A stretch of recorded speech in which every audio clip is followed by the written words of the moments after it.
हाय, मैं पल्लवी और आप देख रहे हैं बायोट्री विद पल्लवी। आज के इस वीडियो में हम नाइट्रोजनस बेस सबस्टेंस के बारे में समझेंगे, जो कि बहुत ही इम्पॉर्टेंट टॉपिक है और जनरली लोग इसमें कंफ्यूज होते हैं। वीडियो को शुरू करने से पहले हम ये समझेंगे कि नाइट्रोजनस वेस्ट क्या होते हैं। नाइट्रोजनस वेस्ट सबस्टेंसेस दरअसल हम उस तरह के सबस्टेंस को कहते हैं, यानी कि उन पदार्थों को कहते हैं जो हमारी बॉडी के लिए हार्मफुल हैं, हानिकारक हैं, टॉक्सिक हैं और जहरीले हैं। और लगभग सभी ऑर्गेनिज्म में इन वेस्ट सबस्टेंसेस को या इन नाइट्रोजनस वेस्ट सबस्टेंस को निकालने के लिए एक प्रॉपर मेथड होते हैं या इसके लिए एक स्पेसिफिक ऑर्गन होते हैं। सभी ऑर्गेनिज्म में लगभग टॉक्सिक चीज़ें या सब इस तरह की जो नाइट्रोजनस वेस्ट सबस्टेंसेस हैं वो पाए जाते हैं, और इनको निकालने के लिए यानी कि इनको एक्सक्रीट करने के लिए, बॉडी से आउट करने के लिए एक प्रॉपर सिस्टम पाया जाता है जो कि सभी ऑर्गेनिज्म में डिफरेंट होता है। इन्हीं को आज समझेंगे हम आज की इस वीडियो में। चलिए शुरू करते हैं आज का वीडियो, जो कि बेस्ड है नाइट्रोजनस वेस्ट सबस्टेंसेस को लेकर। तो हमने अभी आपको बताया है कि नाइट्रोजनस वेस्ट सबस्टेंसेस उन सबस्टेंस या उन पदार्थों को कहा जाता है जो हमारी बॉडी के लिए जनरली हानिकारक हैं, हार्मफुल हैं और टॉक्सिक हैं। तो इनको बॉडी से निकालने का एक प्रोसेस होता है या निकालने का एक तरीका होता है। और ये सभी ऑर्गेनिज्म में, जितने भी लिविंग ऑर्गेनिज्म हैं, उनमें अलग अलग सबस्टेंस जो कि हमारी बॉडी के लिए, जो कि लिविंग ऑर्गेनिज्म के लिए टॉक्सिक हैं, उनको निकालना ज़रूरी होता है। तो आज हम जानेंगे उन सभी नाइट्रोजनस बेसिस सबस्टेंस के बारे में जो कि लिविंग ऑर्गेनिज्म में पाए जाते हैं, और डिफरेंट लिविंग ऑर्गेनिज्म में डिफरेंट नाइट्रोजनस बेसिस देखे जाते हैं। सबसे पहले हम बात करते हैं अमीनो एसिड की। अमीनो एसिड यानी कि ये भी एक तरह का नाइट्रोजनस बेस सबस्टेंस है। अमीनो एसिड को अगर हम देखें तो ये जनरली यूनियो, मोलस्का जिसमें कि आपका पाइला, घोंघा आ जाता है, एस्टेरियास जिसमें कि आपके स्टारफिश और इकाइनोडर्मेटा आते हैं, ये अपने नाइट्रोजनस वेस्ट के फॉर्म में अमीनो एसिड को एक्सक्रीट करते हैं और ये बॉडी से इसको डिस्चार्ज करते हैं। ऐसे ऑर्गेनिज्म जो अमीनो एसिड को नाइट्रोजनस वेस्ट सबस्टेंस के फॉर्म में रिलीज करते हैं अपनी बॉडी से, उन्हें अमीनोटेलिक कहा जाता है। मोटे तौर पर हम कह सकते हैं जितने भी एक्वेटिक ऑर्गेनिज्म हैं वो क्या हैं, अमीनोटेलिक नेचर के हैं, यानी कि वो नाइट्रोजनस वेस्ट के फॉर्म में किसको एक्सक्रीट करते हैं, अमोनिया को या अमीनो एसिड को एक्सक्रीट करते हैं। अगला है आपका अमोनिया। अमोनिया को अगर हम देखें तो यह भी ज़्यादातर जो एक्वेटिक ऑर्गेनिज्म है, यानी कि जो पानी में पाए जा रहे हैं, एक्वेटिक ऑर्गेनिज्म ऐसे ऑर्गेनिज्म जो पानी में पाए जा रहे हैं, या हिंदी में इनको जलीय जीव कहा जाता है। तो उन्हें इंग्लिश में एक प्रॉपर टर्म दिया जाता है क्या, एक्वेटिक ऑर्गेनिज्म। तो एक्वेटिक ऑर्गेनिज्म जो होते हैं वो नाइट्रोजनस वेस्ट के फॉर्म में अमोनिया को अपनी बॉडी से डिस्चार्ज करते हैं, और ऐसे ऑर्गेनिज्म जो अमोनिया को अपनी बॉडी से डिस्चार्ज करते हैं उन्हें भी क्या कहा जाता है, अमोनोटेलिक कहा जाता है। क्या कहा जाएगा, अमोनोटेलिक। ये है अमाइनोटेलिक और ये क्या है आपका अमोनोटेलिक ऑर्गेनिज्म। ये ज़्यादातर जलीय जीव होते हैं, यानी कि एक्वेटिक ऑर्गेनिज्म होते हैं। जैसे आपका इसमें एग्जाम्पल है प्रोटोजोआ जिसमें आपके क्या आते हैं, अमीबा, पैरामीशियम आते हैं, स्पॉन्जेस हैं, सिलेंट्रेट्स हैं, फिशेस, कई सारी फिशेस, और आर्थ्रोपोड्स हैं। आर्थो मीन्स होता है जॉइंट्स, लेग्स। ऐसे ऑर्गेनिज्म जिनके जॉइंट्स लेग होते हैं, यानी कि जितने लेग राइट साइड में होते हैं उतने ही लेग उनके लेफ्ट साइड ऑफ बॉडी के होते हैं, तो उनको आर्थ्रोपोडा में रखा गया है। तो ये सब जो ऑर्गेनिज्म है, प्रोटोजोआ, स्पॉन्जेस, सिलेंट्रेट्स, फिशेस और आर्थ्रोपोडा, ये क्या है, अमोनोटेलिक नेचर के हैं, यानी कि ये अपने बॉडी से नाइट्रोजनस वेस्ट के फॉर्म में अमोनिया को डिस्चार्ज करते हैं, और ये एक्वेटिक नेचर के जनरली होते हैं। अगला है आपका नाइट्रोजनस वेस्ट यूरिया।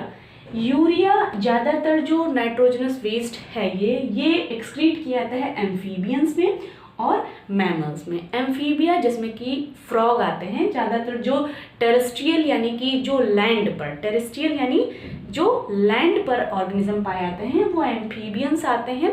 ये कुछ ऑर्गेनिज्म ऐसे भी होते हैं जो एक्वेटिक और टेरेस्ट्रियल दोनों ही नेचर के होते हैं, वो भी एम्फीबिया फाइलम में रखे गए हैं। और मैमल्स जिनमें कि आपके ह्यूमंस आते हैं, सभी एनिमल्स आते हैं। एक कंफ्यूजन आपका यहाँ से क्लियर कर दें पहले कि मैमल्स क्या होते हैं या मैमल्स किसे कहा जाता है। तो ऐसे ऑर्गेनिज्म जिनमें मैमरी ग्लैंड पाई जाती है, या मोटे तौर पर हम कहें कि ऐसे ऑर्गेनिज्म जो अपने बच्चे को दूध पिलाने में सक्षम होते हैं, यानी कि फीड कराते हैं, उन्हें फाइलम या क्लास मैमल्स में या मैमेलिया में रखा गया है।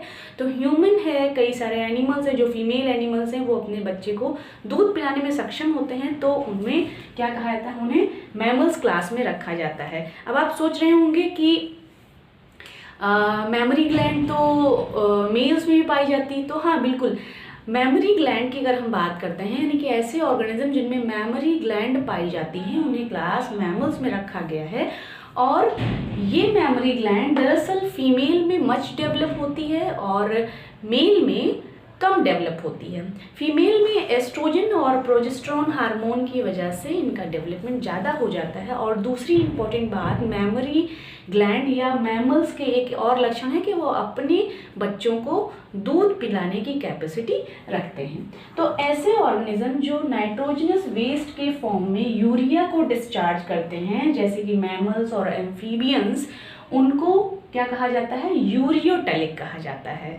तो हम यहाँ से जाने क्या, नाइट्रोजनस वेस्ट के फॉर्म में कुछ ऑर्गेनिज्म जैसे कि एम्फीबियंस और मैमल्स यूरिया को डिस्चार्ज करते हैं, और ऐसे ऑर्गेनिज्म जो नाइट्रोजनस वेस्ट के फॉर्म में यूरिया को डिस्चार्ज करते हैं उनको यूरियोटेलिक कहा जाता है। नेक्स्ट है आपका यूरिक एसिड। कुछ ऑर्गेनिज्म ऐसे होते हैं जो नाइट्रोजनस वेस्ट के फॉर्म में यूरिक एसिड को डिस्चार्ज करते हैं, जैसे कि कुछ टेरेस्ट्रियल रेप्टाइल्स हैं, जैसे कि लीजर्ड और स्नेक। रेप्टाइल्स भी एक फाइलम है। जब आप क्लासिफिकेशन ऑफ एनिमल्स को देखते हैं, जो कि बहुत बेसिक सा एक कॉन्सेप्ट है, तो रेप्टाइल्स यानी कि जो हम एक ऐसा भी वीडियो बनाएंगे जिसमें सभी एनिमल्स जो फाइलम एनिमल्स हैं या एनिमल का क्लासिफिकेशन किया गया है, तो उस वीडियो में आपको क्लियर होगा। लेकिन अभी यहाँ पे हम समझ लें रेप्टिलिया का मतलब क्या होता है, रेप्टाइल्स का क्या मतलब होता है। रेप्टाइल्स यानी ऐसे ऑर्गेनिज्म जो रेंगते हैं, यानी रेंग कर चलने वाले सभी ऑर्गेनिज्म को फाइलम या क्लास रेप्टिलिया में रखा गया है। और टेरेस्ट्रियल मीन्स क्या होता है, जो लैंड पर पाए जाते हैं, भूमि पर यानी जमीन पर पाए जाते हैं। तो ऐसे ऑर्गेनिज्म जो कि यूरिक एसिड नाइट्रोजनस वेस्ट के फॉर्म में अपनी बॉडी से एक्सक्रीट करते हैं, उनमें है कुछ रेप्टिलियंस हैं जो कि टेरेस्ट्रियल नेचर के हैं, और जिसमें लीजर्ड आपकी छिपकली आती है, स्नेक यानी सांप आते हैं, कुछ बर्ड्स आती हैं, और मोस्टली बर्ड्स आती हैं, और कुछ इंसेक्ट्स भी आते हैं, कीड़े मकोड़े, वो नाइट्रोजनस वेस्ट के फॉर्म में यूरिक एसिड को डिस्चार्ज करते हैं। और ऐसे ऑर्गेनिज्म जो नाइट्रोजनस वेस्ट के फॉर्म में यूरिक एसिड को डिस्चार्ज करते हैं उन्हें यूरिकोटेलिक ऑर्गेनिज्म कहा जाता है। नेक्स्ट है आपका गुआनिन। गुआनिन भी नाइट्रोजनस वेस्ट सबस्टेंस है, जो कि सी बर्ड, ऐसे बर्ड्स जो जिनका सर्वाइवल क्या होता है, सी होता है, वहाँ पर ये क्या करते हैं, अपनी सर्वाइवल उनका सी होता है और वहाँ पे अपने जीवन को कंप्लीट करते हैं। तो ये नाइट्रोजनस वेस्ट के फॉर्म में गुआनिन को डिस्चार्ज करते हैं अपनी बॉडी से। तो ऐसे ऑर्गेनिज्म जो नाइट्रोजनस वेस्ट के फॉर्म में गुआनिन को डिस्चार्ज करते हैं उन्हें गुआनिन कहा जाता है, और ये सी बर्ड मोस्टली होते हैं। नेक्स्ट है आपका नाइट्रोजनस वेस्ट क्या है, हिप्यूरिक एसिड। हिप्यूरिक एसिड ज़्यादातर जो ऑर्गेनिज्म जैसे कि आपके हॉर्स हैं और कुछ मैमल्स के यूरिन में ये हिप्यूरिक एसिड पाया जाता है, ये भी एक नाइट्रोजनस वेस्ट होता है। तो अगर हिप्यूरिक को हम क्लासीफाई करें तो हिप्यूरॉस मीन्स होता है हॉर्स, और यूरॉन्स मीन्स होता है यूरिन, यानी कि कुछ हॉर्सेज और मैमल्स के, वैसे तो ये जितने भी मैमल्स हैं वो क्या करते हैं, वो यूरिया डिस्चार्ज करते हैं, लेकिन उनके यूरिन में क्या क्या पाया जाता है, आपके हिप्यूरिक एसिड भी पाया जाता है, इसलिए उनको हिप्यूरिक एसिड नाइट्रोजनस वेस्ट के फॉर्म में भी एक्सक्रीट करते हैं अपनी बॉडी से, तो उन्हें हिप्यूरिक एसिड नाइट्रोजनस वेस्ट सबस्टेंस को डिस्चार्ज करने के तौर पर जाना जाता है। तो ये इसमें कौन कौन से आपके urine of horse and mammals में क्या पाया जाता है, आपका हिप्यूरिक एसिड पाया जाता है। तो होपफुली आज की वीडियो आपको समझ में आई होगी। नेक्स्ट वीडियो में हम कुछ और इम्पॉर्टेंट बायोलॉजी के चैप्टर्स को या बायोलॉजी के टॉपिक्स के बारे में समझेंगे। बने रहिए वीडियो के साथ। वीडियो अच्छे लगे तो लाइक शेयर और सब्सक्राइब ज़रूर करिए। Thank you.